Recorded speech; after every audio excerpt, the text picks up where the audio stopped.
I started cooking when, I was 11 years old. My parents decided that it was okay. I wasn't going to burn the house down. And really just got really passionate about it.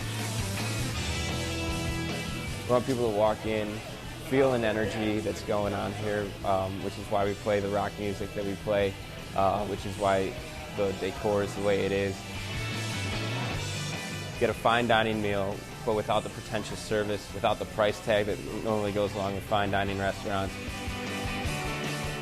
For me, that is the X factor. I put my heart and soul into everything that we do here.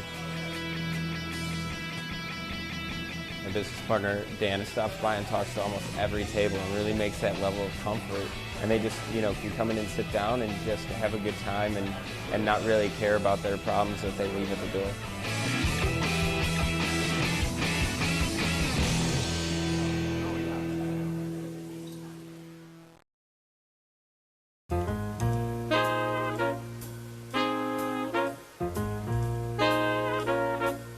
Wilford, you say that Blue 13 is quite the pick. Tell us why you chose it. I love this place. It's small, intimate, and where else can you find a restaurant with tattoo art on the wall, the chef with tattoo art on his arms, rock in the background, and gastronomic food being served to you? Now, I mean with all this love in the world, but you don't strike me as like a rock and roll tattoo. Yeah, exactly. Which is why I really like this place. The food is serious. The first time I went there, I thought, okay, this will be a nice little evening somewhere in the neighborhood. Because you live kind of close by. I live right around the corner, and I started eating the food, and I said, this chef is really talented. This is really excellent. Well, his partner in crime is Dan, who handles the front of a house, and I guess Chris takes care of the food, and he takes care of everything else. Right. Dan does a very good job also with the wine list. I found it a very creative wine list, and they have this gin there, this Ransom gin, which is apparently made in very small batches in California. Quite tasty. Yeah, Ransom gin is actually it's a style of gin called Old Tom gin, and it's a sweeter style of gin, and it's different from say London Dry gin, which is another style which is made drier. I don't know if you've noticed this, but I find a lot more restaurants are doing gin and making a huge comeback. Yeah, and they pay attention to that kind of thing. And then when I see little things like that, I say these are people who are paying attention to those kind of things, which means that in the kitchen they're paying attention to those things too. I really enjoy the place, and I noticed the flash art immediately. I love the tattoo. My dad has tattoos. Actually got my father tattoos for Christmas and Father's Day before, so I love tattoos. But like rocker, cool vibe. I enjoyed it. What'd you have to eat? I had the pan-seared scallops you for like my the entree. scallops. I love scallops, man. I really do. So I had the pan-seared scallops for an entree. They were super delicious. And the appetizer, the truffle mac with cheese, and there's white truffle sauce and like Romano, like Parmesan Romano cheese in there. And I was like, I could eat a whole meal of this. Like that was so good. I loved it. I really enjoyed this place. I would agree, although I was somewhat confused by it, I guess. I certainly appreciate, kind of putting two things together and making them even better.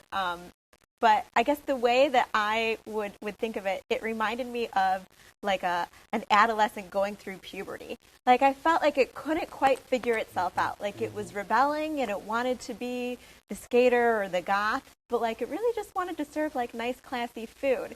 And I appreciate that they tried to combine the two, but I'm just not quite sure it worked. I think that at the ripe age of 25, I'm really like a 90-year-old inside here. I thought the music was way too loud, and instead of having it be a nice background, it actually kind of dictated our conversations. When I go to a restaurant, I certainly want it to be lively, and I can appreciate background noise, and there's a place for that.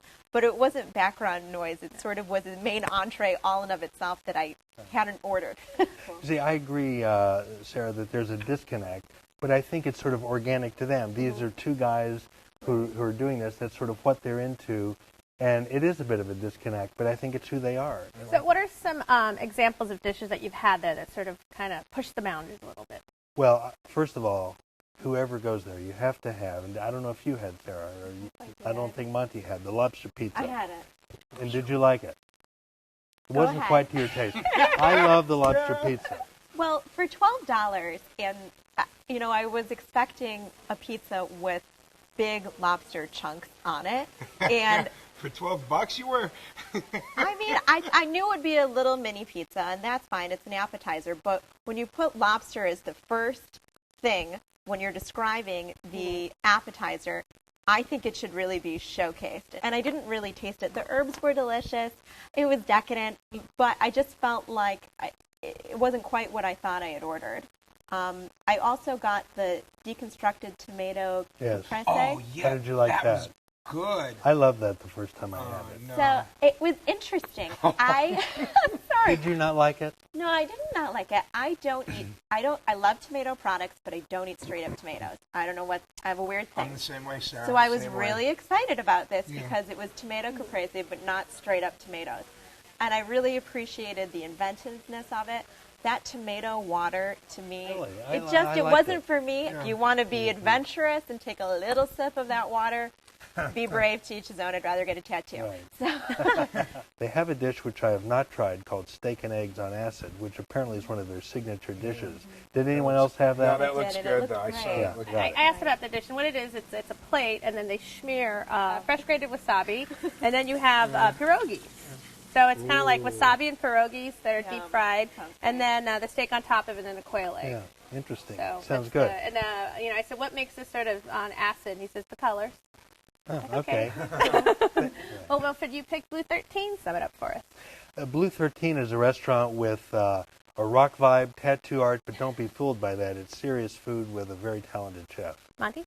Super delicious, and again, like stained glass, if you love scallops, and I do, this is the place for you. Great scallops. Sarah? Fun, inventive, confusing, and a little overpriced, but worth checking out. Well, you can have your own mood-altering experience at Blue 13, 416 West Ontario, 312-787-1400.